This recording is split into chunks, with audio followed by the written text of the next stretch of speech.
habíamos visto la parte pancreatitis crónica y hoy vamos a ver la parte de cáncer de páncreas. Podemos decir que el adenocarcinoma ductal representa prácticamente el 90% de los tumores pancreáticos. Es decir, que el cáncer de páncreas se origina prácticamente a nivel del epitelio del conductillo pancreático. Y es a este nivel donde prácticamente se inicia la gran mayoría de los cánceres de páncreas. Recordemos que la unidad funcional del páncreas, decíamos que es el acino pancreático y su conductillo pancreático. Y este conductillo pancreático está lógicamente revestido por un epitelio. Es en este epitelio donde prácticamente se inicia la transformación neoplásica, formando el cáncer de páncreas. Decíamos que el acino pancreático más el conductillo representaban prácticamente la unidad del páncreas exócrino. En cambio, la unidad del páncreas endocrino lo constituyen los islotes de Langerhans con sus 5 tipos de células, de las cuales prácticamente la mayoría de las células son en un 70% las células beta secretadoras de insulina. Pero además hay las otras células que también tienen una diferente secreción de varias sustancias. Entonces, los tumores endocrinos representan solamente el 1 al 2%. Es decir, que los tumores que se originan a nivel del páncreas endocrino son generalmente los más raros. La gran mayoría de los cánceres de páncreas se originan en el páncreas exócrino. Dentro de los tumores endocrinos, solamente para nombrarlos, está el adenocrinos, los tumores quísticos, el carcinoma pseudopapilar y el pancreoblastoma. O sea, todas estas neoplasias se originan a nivel de las células que componen los islotes de Langerhans y representan solamente el 1 al 2%. Entonces, cuando hablamos de cáncer de páncreas, generalmente estamos hablando de páncreas exócrino. Las autopsias realizadas en todos los pacientes con cáncer de páncreas nos han permitido determinar dónde es la localización más frecuente. Estudios retrospectivos en relación a autopsias, o sea, piezas obtenidas por autopsia, se ha podido determinar que el 60 al 70% de los cánceres están localizados en la cabeza del páncreas. Un 5 a un 10% están localizados a nivel del cuerpo del páncreas. Y un 10 a un 15% a nivel de la cola del páncreas. Digamos que son un poquito los más raros, los de la cola del páncreas. Su incidencia aumenta a partir de los 45 años, es más frecuente en hombres que mujeres en una proporción de 2 a 1. Es un poquito más frecuente el cáncer de páncreas en hombres que en mujeres.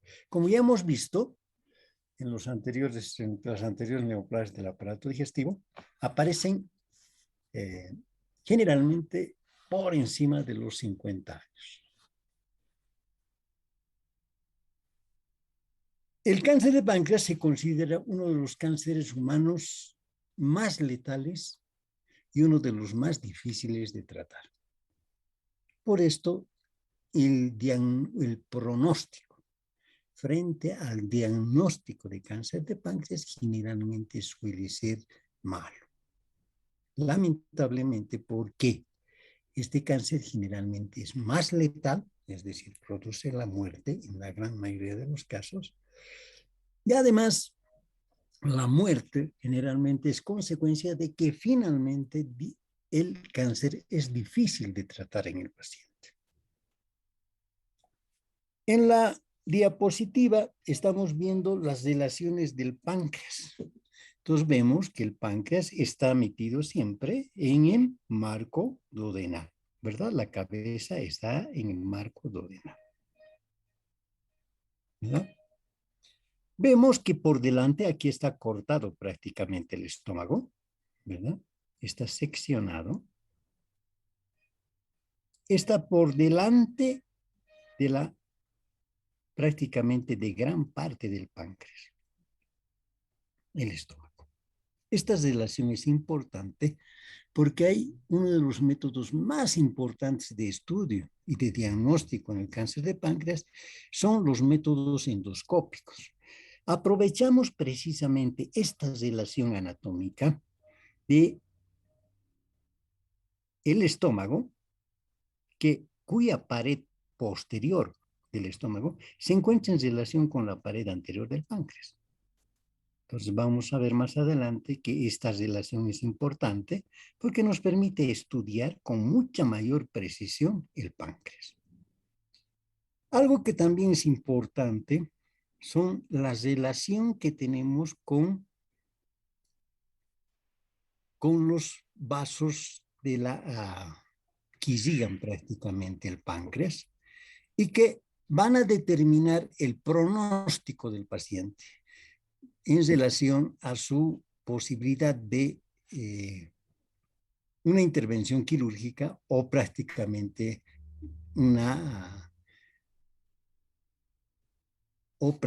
el paciente un tratamiento paliativo. Este compromiso principalmente del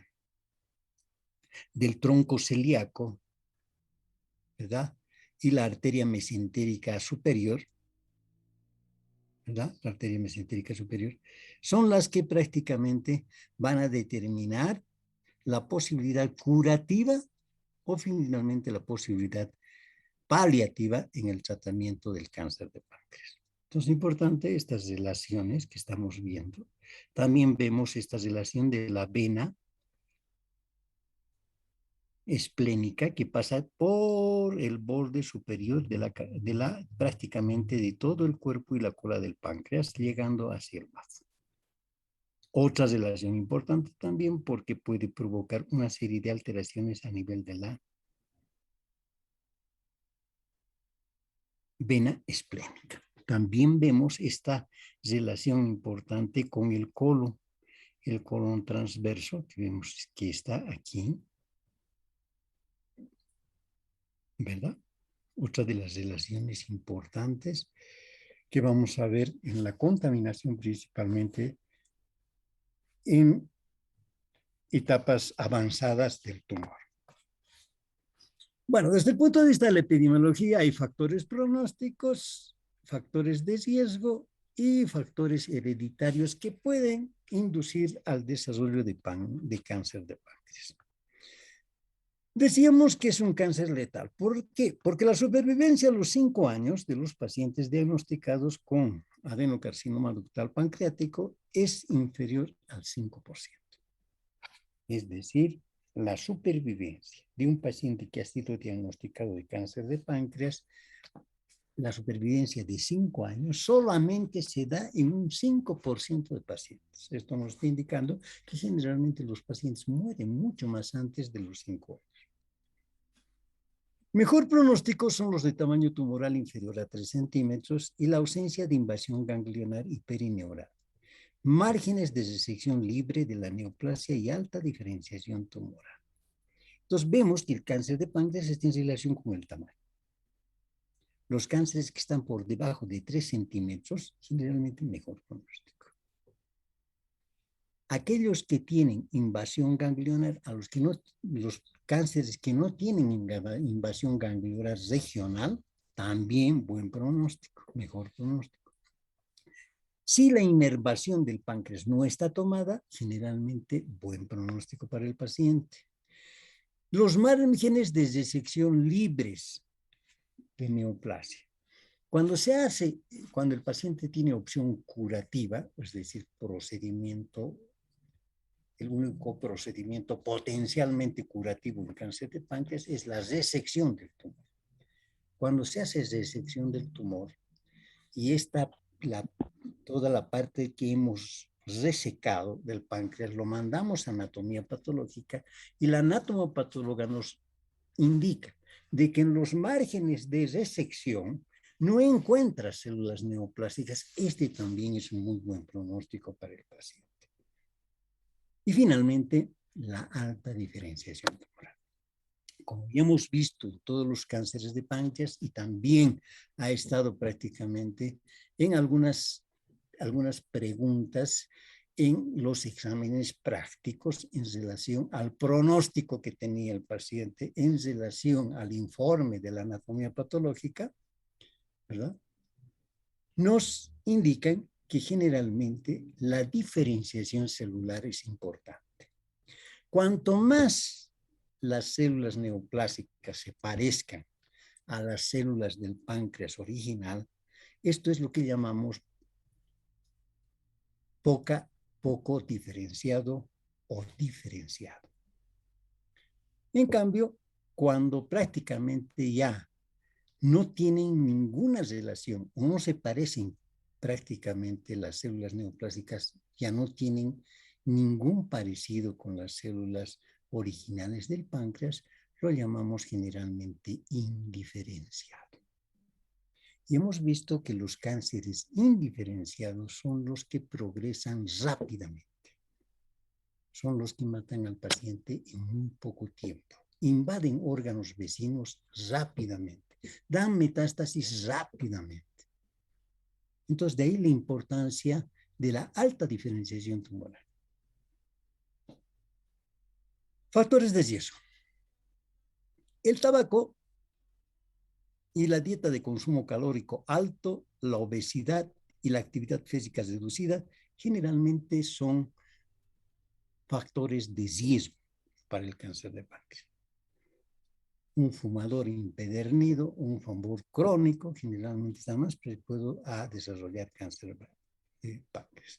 Las dietas con alto consumo calórico, como son las carnes, por ejemplo, rojas, la obesidad, el paciente obeso, y la actividad física reducida, generalmente también son factores importantes. Dentro de los factores de riesgo, tal vez los más importantes que podemos relacionar están el tabaco y el alcohol. Ahora, en relación al tabaco y al alcohol, no se ha podido determinar exactamente cuál de los dos es el más importante. Porque, lamentablemente, el que bebe alcohol también generalmente es un paciente que consume cigarrillo. Entonces, muchas veces los estudios no han podido demostrar claramente cuál de los dos es un factor más importante. De tal manera que tanto el tabaco como el alcohol son factores de riesgo importante para el cáncer de páncreas. Diabetes mellitus. Está demostrado y una clara asociación entre la existencia de diabetes mellitus y el desarrollo de adenocarcinoma ductal pancreático. Es decir, generalmente los pacientes diabéticos en la evolución de la enfermedad de larga data pueden llegar a desarrollar un cáncer de páncreas. La pancreatitis crónica, esto ya lo habíamos visto en la anterior clase, ¿verdad? Y decíamos que existía predisposición de los pacientes con pancreatitis crónica a desarrollar en la evolución de la enfermedad, generalmente por encima de los 20 años, de una pancreatitis crónica, pudieran desarrollar un cáncer de páncreas. Entonces, esto se incrementa, la pancreatitis crónica no hereditaria incrementa en un 15 a un 15 a 25% el riesgo de adenocarcinoma pancreático. Mayor riesgo en los casos que están con una evolución mayor a 20 años. Algo que hay que aclarar, la pancreatitis crónica puede ser hereditaria y puede ser no hereditaria. Entonces, en la pancreatitis crónica no hereditaria, es decir, en la cual no existen antecedentes de pancreatitis crónica en los abuelos o en los padres, En estos pacientes generalmente existe una predisposición del 15 al 20% de riesgo de desarrollar cáncer de páncreas. Vemos que esto es mucho más frecuente en la pancreatitis crónica hereditaria. Factores hereditarios. Se habla de cáncer hereditario, ahora ya hablamos de cáncer hereditario, cuando existe dos o más pacientes en primer grado con adenocarcinoma pancreático, o dos o más pacientes, o dos o más familiares en el segundo grado. Es decir, primer grado, generalmente padres, ¿verdad? Si papá, mamá o tenían antecedentes de cáncer de páncreas, las posibilidades de desarrollo de cáncer de páncreas en los hijos es mucho más importante. Lo mismo sucede con los abuelos, ¿verdad? Los abuelos que hayan fallecido, por algunos de los abuelos que hayan fallecido por cáncer de páncreas. También es la posibilidad de desarrollar un adenocarcinoma ductal de páncreas. Entonces vemos que los factores se habla de cáncer hereditario cuando existe mayor o igual predisposición, dependiendo si son familiares en primer grado o segundo grado. Otro de los elementos importantes dentro de los factores hereditarios son los grupos sanguíneos. El grupo sanguíneo, generalmente los individuos del grupo A, del grupo B o del grupo AB, tienen mayor predisposición a desarrollar cáncer de páncreas que los pacientes con el grupo 0 o O. Entonces vemos que el grupo sanguíneo también tiene alguna importancia como un factor hereditario en los pacientes. En la diapositiva lo que estamos viendo es una angiotomografía de abdomen en la cual observamos un tumor de cuello, ¿verdad? Aquí estamos viendo la cabeza del páncreas, el cuello, cuerpo y cola de páncreas. En la parte del cuello vemos esta masa, ¿verdad? Que lamentablemente afecta la arteria mesentérica superior. Vamos a ver más adelante qué implicancia tiene esta afección de los vasos, ya sea arteriales o venosos. Dentro de la patogenia, la vigilancia en los pacientes con riesgo de desarrollar adenocarcinoma ductal pancreático es importante y la recomendación actual y la más aceptada es realizar una ecoendoscopia cada 1 a 3 años a partir de los 35 años. En pacientes con pancreatitis hereditaria, 10 a 15 años antes de la edad del caso más joven sucedido en la familia. Entonces, en general, en los pacientes con antecedentes de pancreatitis crónica o cáncer de páncreas, es ideal hacer prácticamente un estudio preventivo, generalmente a partir de los 35 años, en este tipo de pacientes. En pacientes con pancreatitis hereditaria, pancreatitis crónica hereditaria, 10 a 15 años antes de la edad del caso más joven sucedido en la familia. Si en la familia hubo el antecedente de pancreatitis crónica que se desarrolla prácticamente en la primera, supongamos a los 30 años, en estos pacientes ya el estudio de control debe iniciarse por lo menos 10 a 15 años antes de lo que normalmente sucede en otro tipo de pacientes. ¿De acuerdo? Entonces, el control en pacientes con pancreatitis crónica hereditaria, en este tipo de pacientes hay que comenzar el control mucho más antes que en el otro tipo de pacientes. El adenocarcinoma ductal pancreático es el resultado de la acumulación de mutaciones genéticas sucesivas originadas en el epitelio ductal pancreático. Esas células epiteliales que decíamos del conductilio pancreático son las que se van produciendo en ellas mutaciones genéticas repetitivas y sucesivas.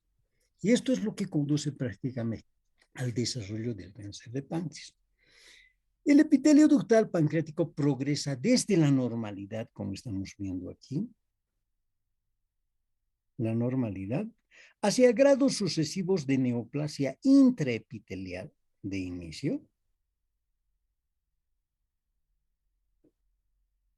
Luego tenemos la displasia mínima, que va progresando a displasia grave y finalmente llega a producirse el adenocarcinoma. Entonces vemos que el cáncer comienza como una neoplasia intraepitelial, comienza dentro del epitelio del conductilio pancreático. Y sucesivamente se va produciendo las alteraciones hasta llegar al adenocarcinoma. Dentro de la clínica, o sea, la sintomatología que presenta el paciente con cáncer de páncreas, los síntomas del adenocarcinoma ductal de páncreas están condicionados principalmente por la localización de la neoplasia. ¿Dónde está localizada la neoplasia? Generalmente es la que desarrolla en forma precoz o en forma tardía los síntomas. La mayoría se desarrollan en la cabeza pancreática, lo que va a condicionar una colestasis obstructiva por compresión del colédoco. Ya habíamos hablado de esto también cuando hablamos de pancreatitis crónica y vemos que en la medida que el proceso fibrótico en la pancreatitis crónica progresaba y comprimía el colédoco, prácticamente aparecían los problemas de la ictericia en el paciente. Entonces vemos que en este tipo, generalmente las localizaciones de la cabeza del páncreas, generalmente la sintomatología es más precoz, aparece más rápidamente. El dolor abdominal intenso en epigastrio, típicamente irradiado en cinturón o hacia la espalda, es un síntoma frecuente, así como su presentación generalmente no. Entonces, como ya hemos visto anteriormente, decíamos que clásicamente el dolor, que lo hemos visto ya, dolor en pancreatitis aguda como elemento importante en la sintomatología, dolor en la pancreatitis crónica como síntoma importante, y ahora vemos que también el dolor se presenta en forma importante en el cáncer de páncreas. Y esa clásica irradiación que persiste en las tres patologías, o sea, la irradiación del dolor de epigastrio irradiado hacia ambos hipocondrios y a veces hacia la espalda, prácticamente haciendo un cinturón alrededor del abdomen.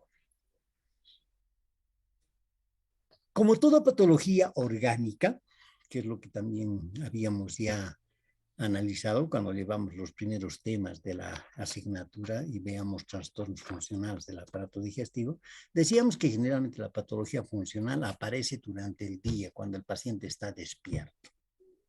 A diferencia de lo que sucede con la patología orgánica, que generalmente aparece durante el descanso del paciente. Muchas veces despierta al paciente. Y en este caso, del cáncer de páncreas, consecuencia de una patología orgánica, generalmente el dolor puede despertar al paciente durante la noche. Es decir, puede presentarse no solamente durante el día, sino también durante la noche. Las manifestaciones de afección sistémica, como astenia, anorexia, pérdida de peso, son también manifestaciones tempranas frecuentes. Sobre todo, estas manifestaciones frecuentes cuando el cáncer está localizado en la cabeza del páncreas. Manifestaciones ya sistémicas, no solamente locales, consecuencia del tumor, sino manifestaciones a nivel sistémico, consecuencia del avance de la masa tumoral, como ser la astenia, la anorexia y la pérdida de peso. Del 15 al 25% de los pacientes presentan diabetes mellitus al inicio del diagnóstico y el 80% durante la evolución de la neoplasia. En la medida que la masa neoplásica va avanzando prácticamente y va comprometiendo cada vez más el parénquima pancreático, es que empieza a aparecer ya manifestaciones del páncreas endocrino. De aquí que el 15 al 25% de los pacientes ya presentan diabetes mellitus al inicio, cuando ya está diagnosticado. Esto es un dato interesante e importante. Descubrir, por ejemplo, una diabetes mellitus en un paciente que está por encima de los 60 o 70 años. Suele ser sospechoso de patología maligna, como el cáncer de páncreas. Porque esta patología generalmente se desarrolla en pacientes más jóvenes, 30, 40, 50. Cuando la diabetes comienza en un paciente ya de edad avanzada, hay que pensar en la posibilidad de que se pudiera tratar de un cáncer de páncreas. Y en aquellos pacientes en los cuales ya se ha diagnosticado el cáncer de páncreas, generalmente van a desarrollar inevitablemente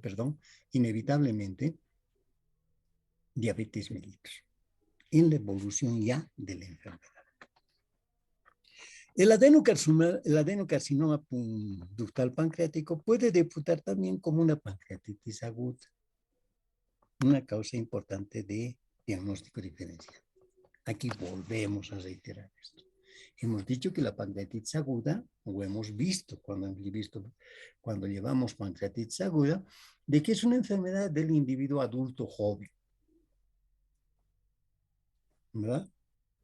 Entonces, cuando aparece una pancreatitis aguda en un paciente de edad ya avanzada,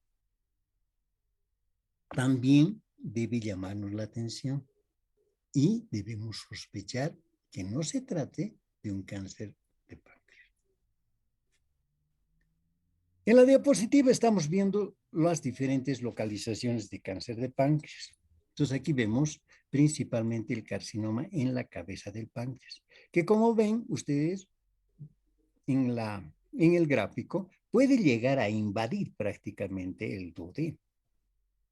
Como vamos a ver más adelante, el cáncer de páncreas puede invadir prácticamente el duodeno y provocar obstrucción intestinal. Algo que sí en esta segunda gráfica podemos ver es cuando levantamos prácticamente con la maniobra de Kocher que hacen los cirujanos, prácticamente desprendiendo prácticamente todo el marco cólico de la pared posterior del abdomen y traccionando hacia la parte anterior del abdomen, se puede ver claramente el conducto colédoco, la vía biliar, la que generalmente suele ser invadida por el cáncer de páncreas localizado en cabeza de páncreas. Como vamos a ver más adelante, los que dan sintomatología un poco más tardía son los cánceres que están localizados en la cola del páncreas. Y muchas veces estos cánceres de páncreas ya invaden prácticamente el bazo. Entonces, muchas veces la sintomatología que el paciente puede tener suele estar asociada principalmente a patología que puede ser confundida con patología hematológica por las funciones que cumple el vaso desde el punto de vista hematológico. Son múltiples las funciones que cumple el vaso. En consecuencia, muchas tienen que estar en relación con la patología hematológica.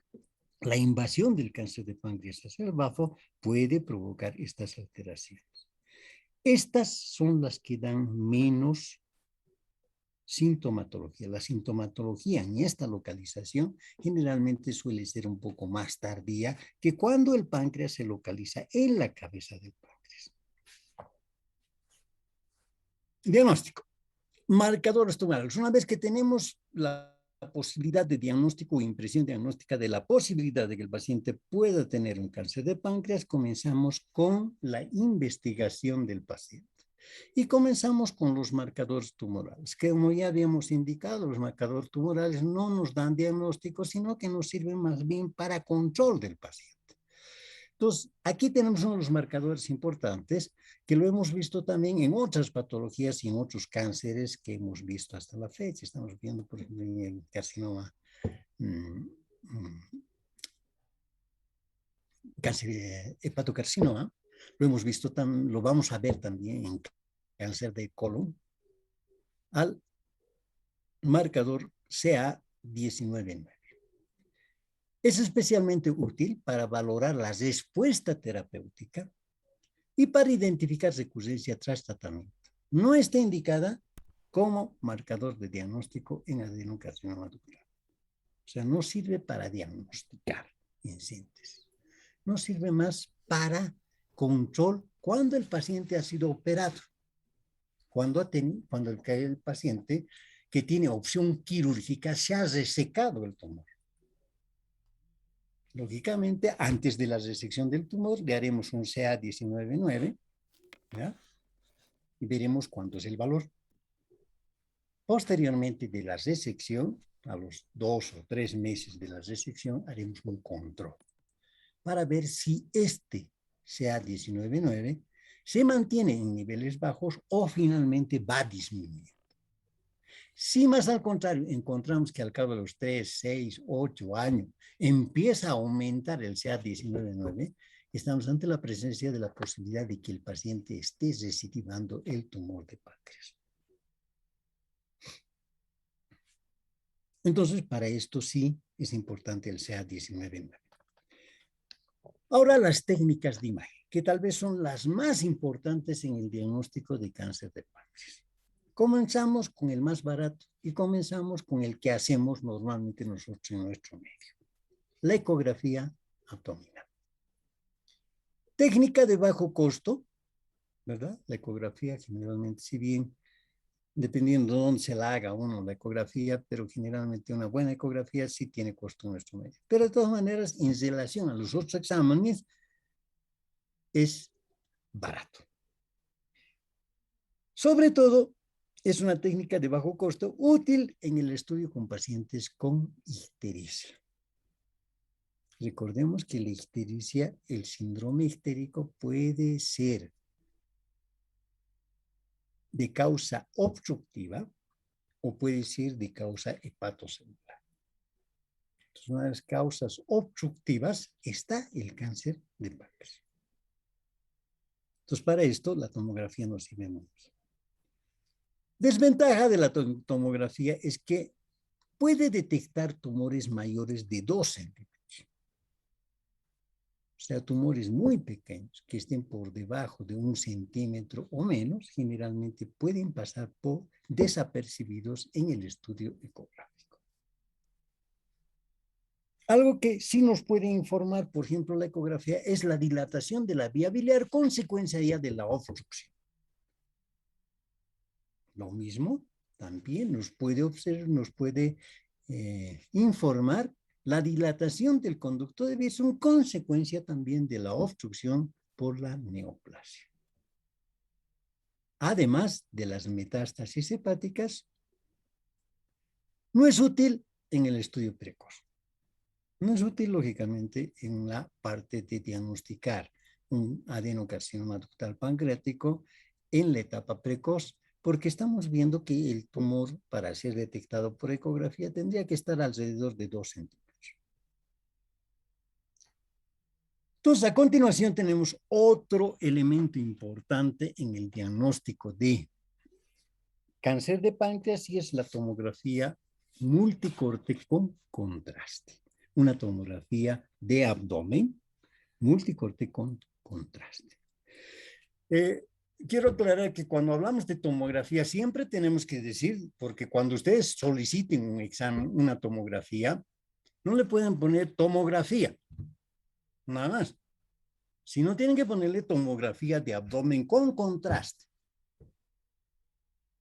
Tomografía de tórax con contraste. Tomografía de cráneo o tomografía de cerebro con contraste. O sea, tenemos que establecer de dónde va a ser la tomografía. En muchos exámenes es tomografía. ¿Tomografía de dónde? ¿De acuerdo? Entonces, tenemos que especificar. Y ustedes, cuando pidan una tomografía, tienen que especificar de dónde le van a pedirla, de dónde le van a sacar la tomografía. ¿De acuerdo? Entonces, en los exámenes he visto eso. Tomografía. ¿Tomografía de dónde? Siempre tienen que especificar cuando ustedes soliciten una tomografía, ¿tomografía de dónde? ¿Con contraste o sin contraste? ¿Con contraste oral o con contraste intravenoso? O los dos, contraste oral y contraste intravenoso. Todas estas cosas las tienen que indicar en la solicitud de la tomografía. No es cuestión de ponerle tomografía. Llega al centro de imagenología, el tomografista dice, ¿y tomografía de dónde? ¿De acuerdo? Entonces la respuesta de ponerle tomografía no es correcta. Tienen que poner tomografía de abdomen con contraste. ¿Cómo sucede en el caso de la pancreatitis? Perdón, en el caso de cáncer de páncreas. Entonces decimos que es una técnica de elección en la estratificación del adenocarcinoma pancreático. Las limitaciones de la tomografía son la detección de MTS inferiores a 1 centímetro o implantes peritoneales. Vamos a ver que la tomografía, junto con el siguiente examen que vamos a describir, son dos exámenes complementarios altamente efectivos y complementarios. El hecho de que hagamos una tomografía no quiere decir que ya no es necesario hacerle una ecoendoscopía. Son dos exámenes complementarios. Entonces hay que hacerle tomografía, además ecoendoscopía para llegar a un diagnóstico seguro. Entonces vemos que esta es la desventaja que tiene la tomografía. O sea, las metástasis hepáticas inferiores a 1 centímetro y además cuando ya el cáncer tiene implantes peritoneales. Si tiene implantes peritoneales también pueden pasar desapercibidos a través de la tomografía. La ecoendoscopía. La ecoendoscopía ha mejorado sustancialmente el diagnóstico de cáncer de páncreas. Esta técnica posibilita una gran proximidad del transductor al páncreas, lo que hace posible obtener imágenes de alta resolución que permiten detectar lesiones entre 2 a 3 milímetros. O sea, lesiones pequeñísimas a nivel del páncreas. Consecuencia de que prácticamente el transductor casi lo podemos aplicar directamente al páncreas a través del estómago, ingresando en el estómago a través de de la ecoendoscopía. Su valor predictivo negativo es muy alto. De modo que si no se detecta lesión en el páncreas, la posibilidad de adenocarcinoma de páncreas es prácticamente nula. Es decir, si hacemos nosotros una ecoendoscopía y esta endoscopía resulta negativa para cáncer de páncreas, podemos afirmar que el paciente no tiene cáncer de páncreas. O sea, tiene una alta capacidad de resolución en el diagnóstico, la ecoendoscopía en cáncer de páncreas. Otra de las ventajas es que nos permite la obtención de una muestra de tejido pancreático mediante punción aspirativa con aguja fina que tiene una sensibilidad prácticamente del 95% de diagnóstico en cáncer de páncreas. Entonces, la otra posibilidad es de que nos permite hacer una punción aspirativa del tejido pancreático para confirmar nuestro diagnóstico a través de la anatomía patológica. que en la mayoría de los casos tiene una alta sensibilidad del 95%. En la diapositiva estamos viendo prácticamente un cáncer de páncreas localizado también en este caso a nivel de la cabeza de páncreas. Como hemos indicado, también veíamos esto en cáncer de hígado. Los cánceres se notan o se observan mucho mejor durante la fase arterial, cuando el contraste prácticamente está en el tracto vascular arterial. Aquí es donde la neoplasia se la ve mucho más nítidamente. Y en este caso estamos viendo eso efectivamente. Paciente en fase arterial en la cual vemos la neoplasia en la cabeza de páncreas. Diagnóstico.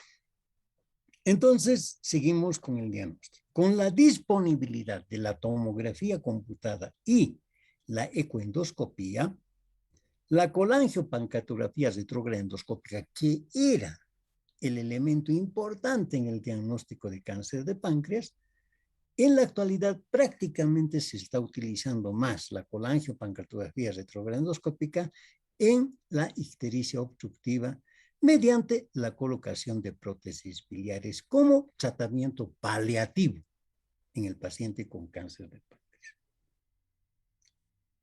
Antes de los estudios realizados y estudios comparativos con ecoendoscopía y tomografía computada, se utilizaba con mucha frecuencia la colangiopancreatografía retrograendoscópica. Y aquí vale la oportunidad para aclarar. Colangiografía es diferente a colangiopancreatografía.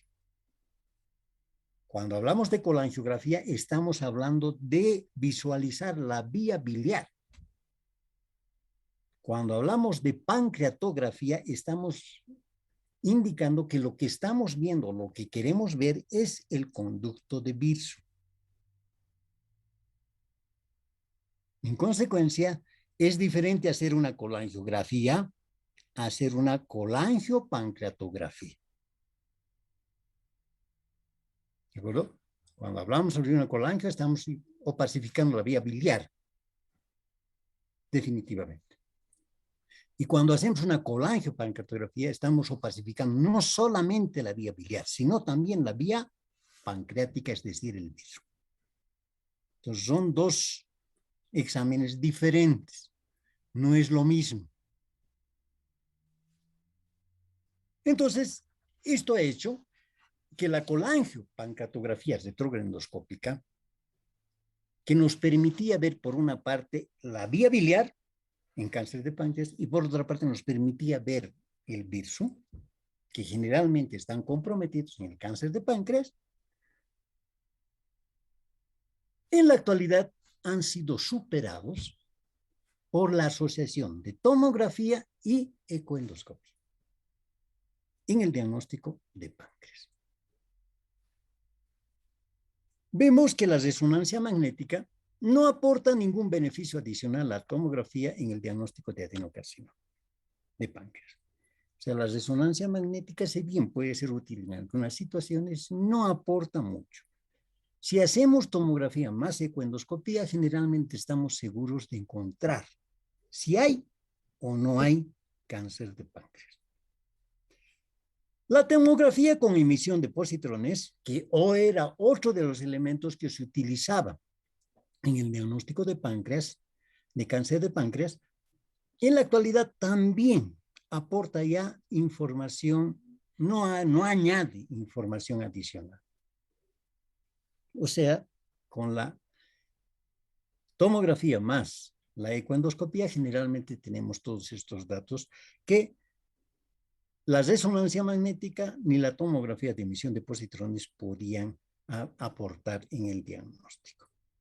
La tomografía de emisión de positrones está basada prácticamente en el hecho de que todas las neoplasias utilizan para esa multiplicación celular que es potencialmente, por ejemplo, una potencia una multiplicación, para decirlo más claro, es una multiplicación rapidísima la que hacen las células neoplásicas en relación a las células normales que se van a tomar un tiempo.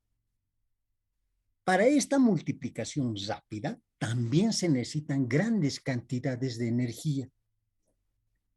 ¿Cuál es el elemento energético más importante para la célula? La glucosa. Entonces, ¿qué se hace en la tomografía con emisión de positrones? Se marca prácticamente la glucosa con la fluorohidroxiglucosa. Se marca prácticamente la glucosa con un material radioactivo. Entonces, a partir de una cámara de gamma, podemos observar dónde va esa glucosa, marcar. Y esto nos va a determinar dónde está la neoplasia. En esto es en lo que se basa la tomografía computada con emisión de positrones, que como vemos en cáncer de páncreas no aporta mucho en relación a lo que sí podemos tener en la tomografía más la ecoendoscopía que prácticamente dan el diagnóstico. Confirmación citológica. Es importante en todos los cánceres determinar, en la mayoría de los casos, esto va a depender mucho de qué tipo de neoplasia, de qué órgano también se trate, ¿verdad? Pero es importante la determinación de la citología, es decir, la determinación a través de la anatomía patológica de presentar células neoplásicas. O sea, es la confirmación de la neoplasia. Y para los médicos resulta ser el certificado que confirma la presencia de una neoplasia. Entonces, es imprescindible la confirmación citológica en tumores irresecables.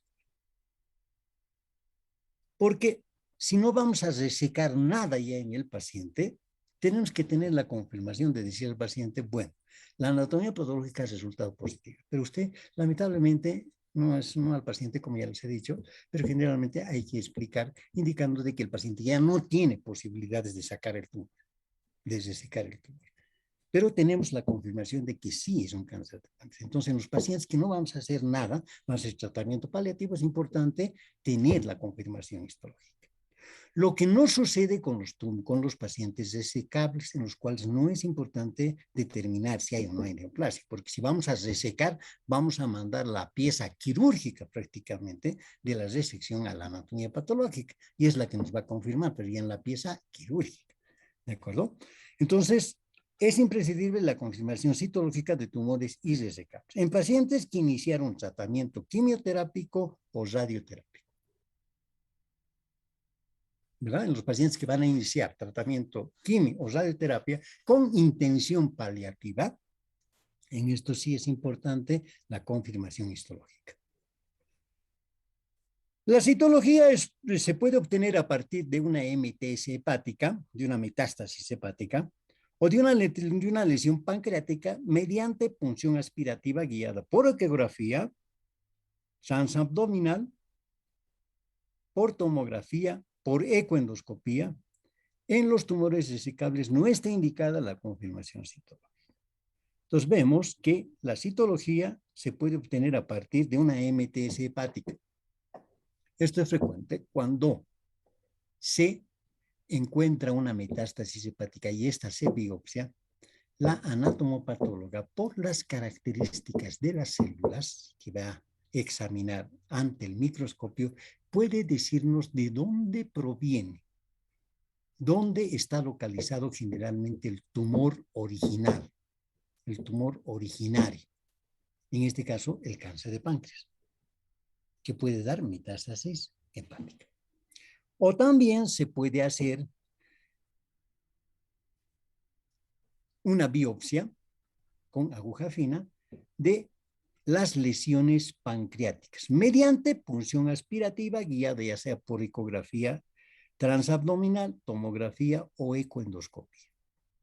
Entonces, tanto el ecografista o el tomografista en este caso nos guía prácticamente hasta dónde vamos a entrar hacia la masa neoplásica para sacar una parte de tejido, pequeñísima parte porque se hace con aguja fina, una punción aspirativa con aguja fina para obtener la citología.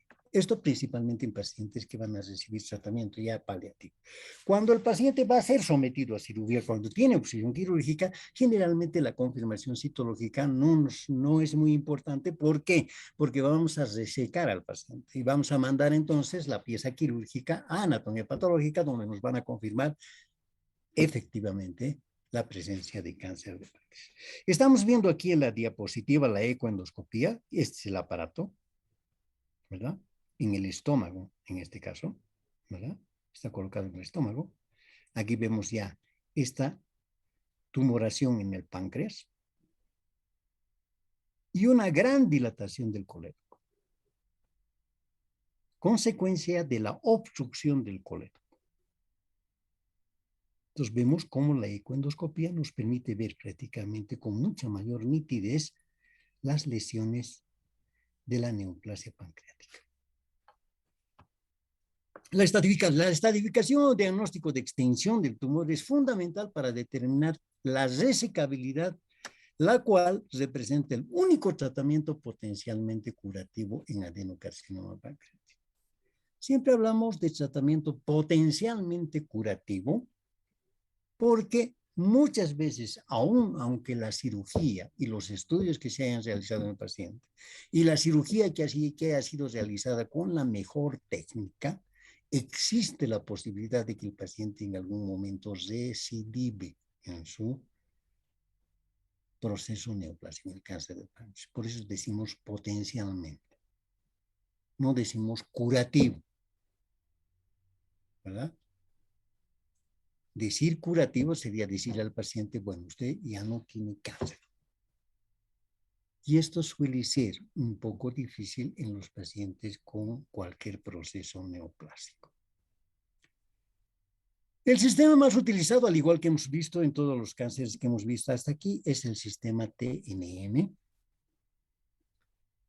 Y vemos que cuando los vasos se afectan, en cáncer de páncreas tiene mucha importancia. Lo mismo que hemos visto en los cánceres de hígado, ¿verdad? Aquí también tiene importancia. La afección de la vena mesentérica superior, la porta o la vena esplénica se clasifican como T3, es decir, tumor que se extiende más allá del páncreas sin afectar el tronco celíaco ni la arteria mesentérica superior. Entonces, la afección del tracto venoso pueden ser resecadas y reconstruidas. Lo que no sucede cuando se afecta el tronco celíaco o la arteria mesentérica superior, que suele ser prácticamente indicación de irresecabilidad en el paciente. La ecoendoscopía es más precisa en la valoración de tumores pequeños y de la invasión ganglionar por una parte. Para esto nos sirve muy bien la ecoendoscopía. La valoración de tumores pequeños, como hemos visto, milímetros prácticamente, y la extensión y la invasión ganglionar, o sea, cuántos ganglios están comprometidos alrededor. Y la TC es mejor a la hora de evaluar la invasión vascular y la extensión locorregional y la existencia de metástasis. Por eso decimos que la ecoendoscopía más la tomografía de abdomen con contraste son dos métodos complementarios, porque veamos que uno nos permite muy bien ver los tumores pequeños y la invasión ganglionar, como es la ecoendoscopía. En cambio, la tomografía nos permite ver muy bien la invasión vascular, la extensión locorregional, es decir, la extensión de la masa en la parte del páncreas y la existencia además de metástasis, ya sea hepáticas o a nivel peritoneal. Por eso estos dos métodos son complementarios en el diagnóstico de cáncer de páncreas. La laparoscopía es útil en identificar metástasis en la superficie hepática o peritoneal. No está indicada de forma rutinaria y su uso se limita a casos en los que existe alta sospecha de enfermedad avanzada no confirmada mediante TC o ecoendoscopía. ¿Para qué nos sirve la laparoscopía? Útil en aquellos casos en los cuales se puede identificar metástasis en la superficie hepática. Ya lo habíamos visto esto de la laparoscopía en cáncer de hígado. Y decíamos que los cánceres subcapsulares, o sea, los que están prácticamente en la superficie, están prácticamente abombando, digamos, o deformando prácticamente la superficie lisa del hígado. En estos es bueno la laparoscopía, porque nos permite identificar metástasis en la superficie hepática o también en la superficie peritoneal. Si hay un implante peritoneal en el peritoneo parietal, en el peritoneo visceral, ¿verdad? Lo podemos biopsiar a través de la laparoscopía. Pues para esto nos sirve muy bien la laparoscopía. Lógicamente, habrá que ver en qué paciente lo vamos a hacer. No sirve en todos los pacientes. Tratamiento. El tratamiento del cáncer de páncreas depende mucho de cuál sea el estadio del paciente. En el adenocarcinoma ductal pancreático localizado, es decir, está solamente en el páncreas, la resección quirúrgica es el único tratamiento potencialmente curativo. La existencia de metástasis o invasiones estructurales arteriales mayores, como ocurre con el tronco celíaco, la arteria hepática o la arteria mesentérica superior, son criterios y resecabilidad incuestionable. Entonces vemos que en los cánceres de páncreas localizados, solamente a nivel del parénquima del páncreas, sin invasión ganglionar, en estos casos la cirugía es potencialmente curativa para el paciente. La existencia ahora de metástasis o invasión de estructuras arteriales mayores, o sea, cuando hay compromiso del tronco celíaco, la arteria hepática o la arteria mesentérica superior, son criterios ya de irresacabilidad. Sí, a través de la ecoendoscopía y la tomografía computada de abdomen, nosotros llegamos a determinar que el paciente tiene invasión del tronco celíaco, la arteria hepática o la arteria mesentérica superior, el paciente se torna ya irresecable. No hay posibilidad quirúrgica. La técnica quirúrgica más utilizada para el tumor de cabeza de páncreas es la duodenopancreatectomía cefálica, la llamada intervención de Whipple, con o sin preservación del píloro. Es una cirugía enorme, ¿verdad? Porque vamos a sacar prácticamente el duodeno, vamos a sacar toda la cabeza del páncreas, donde está la neoplasia, y lógicamente vamos a tener que cortar la vía biliar.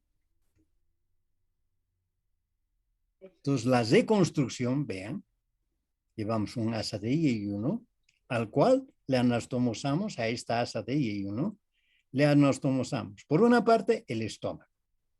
Por otra parte, le anastomosamos la vía biliar, o sea, el hepático común. ¿Verdad? Y le anastomosamos al estómago el páncreas.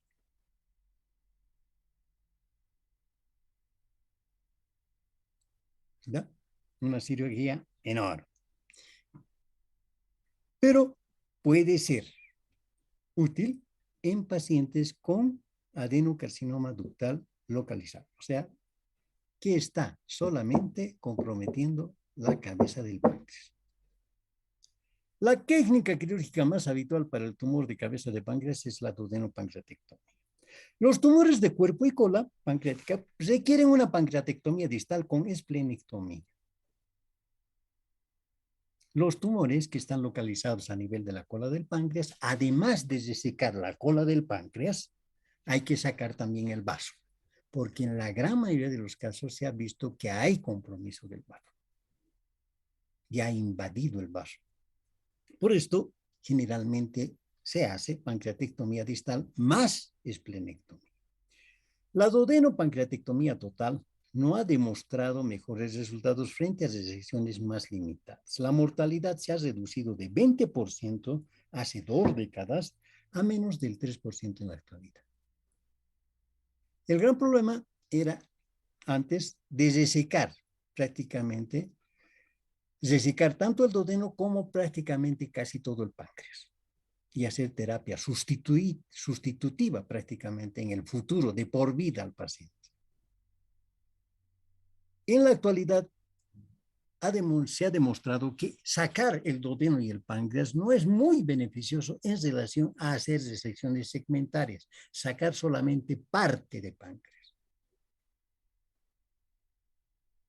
Porque la mortalidad con duodenopancreatectomía total, o sea, sacar duodeno y páncreas, todo páncreas, generalmente estaba asociada a un 20%, o sea, el paciente se moría en el postoperatorio en un 20% de los casos.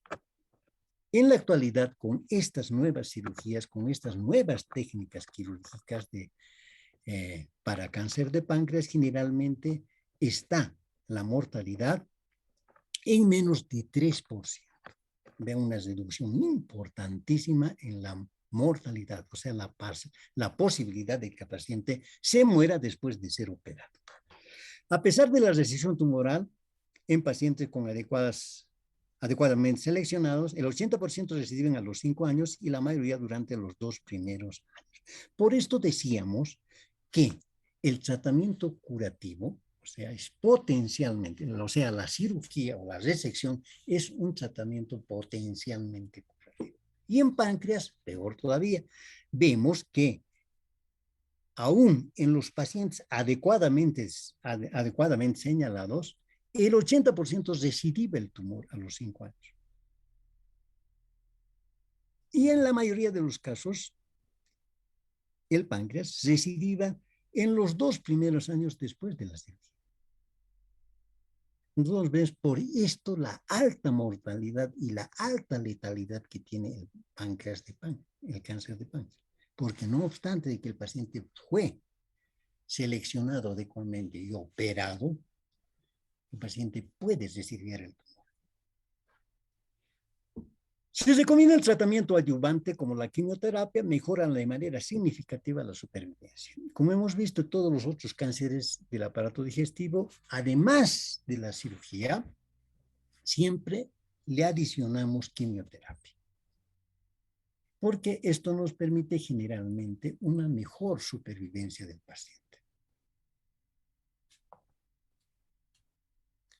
En el adenocarcinoma localmente avanzado, en este grupo se engloban a los tumores irresecables por invasión del tronco celíaco o infiltración de la arteria mesentérica superior en 180 grados de su crecimiento, de su circunferencia, perdón, y el tratamiento de estos pacientes es la quimioterapia.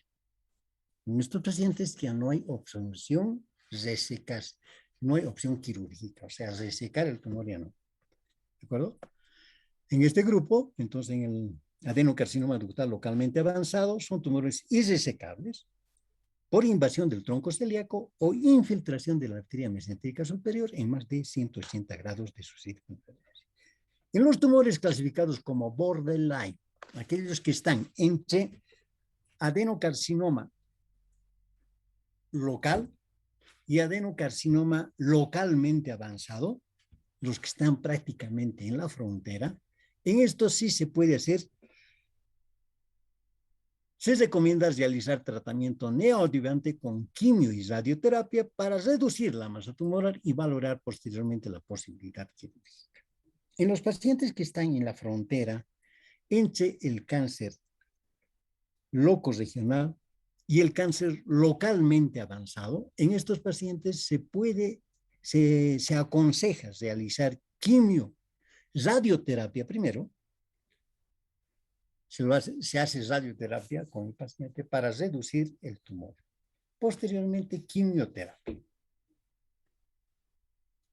Y una vez terminadas las sesiones de radio y quimioterapia, el paciente pasa al equipo quirúrgico y se produce la resección.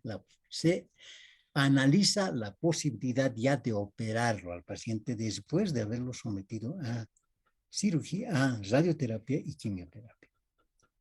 Finalmente llegamos al peor, ¿verdad? El adenocarcinoma ductal metastásico. El objetivo de la quimioterapia en estos pacientes es puramente paliativo. Le aplicamos quimioterapia, pero ya no con el afán de conseguir reducir la masa tumoral o controlar el cáncer, sino solamente enteramente paliativo. En el control del dolor y la calidad de vida y la supervivencia del paciente. El objetivo en estos casos, con adenocarcinoma ductal metastásico, es la quimioterapia. ¿Para qué le hacemos paliación? Paliamos para controlar el dolor, mejorar la calidad de vida del paciente y mejorar la supervivencia. Finalmente, el tratamiento de soporte. El dolor en el adenocarcinoma ductal es intenso y de difícil control con fármacos analgésicos. Cuando el dolor no es controlable, la neurólisis del plexo celíaco mediante punción percutánea dirigida por ultrasonido y la esplenectomía torácica pueden ser una opción útil. Recordemos aquí nuevamente, el sistema nervioso del abdomen está en el tronco celíaco. En consecuencia, en aquellos dolores en los cuales no se puede controlar aún con analgésicos opiáceos, como la morfina, en estos casos se puede indicar una neurólisis del plexo celíaco mediante punción percutánea dirigido por la ecoendoscopía y la esplanixectomía transtorácica puede ser una. Cuando hablamos de esplanixectomía, nos estamos refiriendo a prácticamente destruir el plexo celíaco. La ictericia y la obstrucción duodenal como tratamiento paliativo, derivación biliar, se puede hacer una colecistoieunostomía o coledocoieunostomía. En el mismo acto quirúrgico, de manera preventiva, puede efectuarse una gastroieunostomía para evitar la obstrucción duodenal y el bloqueo, y además del bloqueo en el plexo celíaco. O sea, prácticamente como tratamiento paliativo en aquel paciente en el cual tiene obstrucción a nivel del duodeno, la masa neoplásica ha crecido de tal manera que ha invadido prácticamente todo el marco duodenal o parte del marco duodenal y ha provocado obstrucción intestinal. En estos casos, lo que hay que hacer es una derivación biliodigestiva. Entonces se puede hacer, como decimos, una colecistoieunostomía, o sea, anastomosar vesícula con yeyuno, o podemos anastomosar el coledo al yeyuno. Y en este mismo ajo quirúrgico, de manera preventiva, se puede efectuar una gastroieunostomía para tratar de solucionar el problema de la obstrucción duodenal. Aprovechamos también esta cirugía para hacer el bloqueo, o sea, la destrucción del plexo celíaco. Todo con intención paliativa. Las prótesis biliares por endoscopía digestiva alta, como ya hemos visto, pueden hacerse colangiopancreatografía retroendoscópica para, a través de la endoscopía, colocar una prótesis en el colédoco que está obstruido por la neoplasia. puede hacerse con tratamiento como tratamiento paliativo, para que el paciente no se muera de escozor, porque en la medida en que sigue subiendo y subiendo los valores de bilirrubina en el torrente sanguíneo, el paciente prácticamente, el escozor lo tiene sin vida por la ictericia progresiva que tiene el paciente. Entonces, en estos casos, colocar una prótesis a nivel del colédoco alivia prácticamente la ictericia y el paciente puede tener una mejor calidad de vida. Otro de los problemas, la mala absorción. Si estamos sacando gran parte de páncreas, es lógico que va a haber insuficiencia pancreática. Y al haber insuficiencia pancreática, lógicamente el paciente va a hacer un síndrome de mala absorción, es decir, presencia de diarreas continuas y crónicas. Aquí, en estos casos, tendremos que hacer supresión de enzimas pancreáticas, como hemos visto en el caso de la pancreatitis crónica. En la diapositiva estamos viendo este problema, el de la obstrucción del duodeno. La masa pancreática ha obstruido prácticamente el duodeno, en consecuencia se ha tenido que resecar parte del duodeno para desobstruir prácticamente el intestino. Muy bien, de esta manera creo que terminamos el tema. No sé si hay algunas preguntas, les voy a dar algunos minutos si hay alguna pregunta. De lo contrario, nos vemos la próxima clase. A ver, no sé si hay alguna pregunta en relación al tema.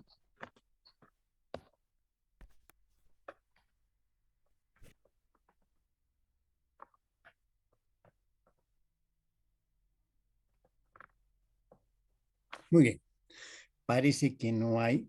En consecuencia, nos vemos la próxima clase. Hasta luego, doctor. Hasta luego, doctor. Hasta luego, hasta luego. Hoy viernes vamos a tener una sesión a horas 20 con todos los alumnos, tanto el paralelo A como el paralelo B, para revisar el examen teórico y examen práctico. ¿De acuerdo? Muy bien, nos vemos entonces esta noche. Hasta luego y como siempre, cuídense.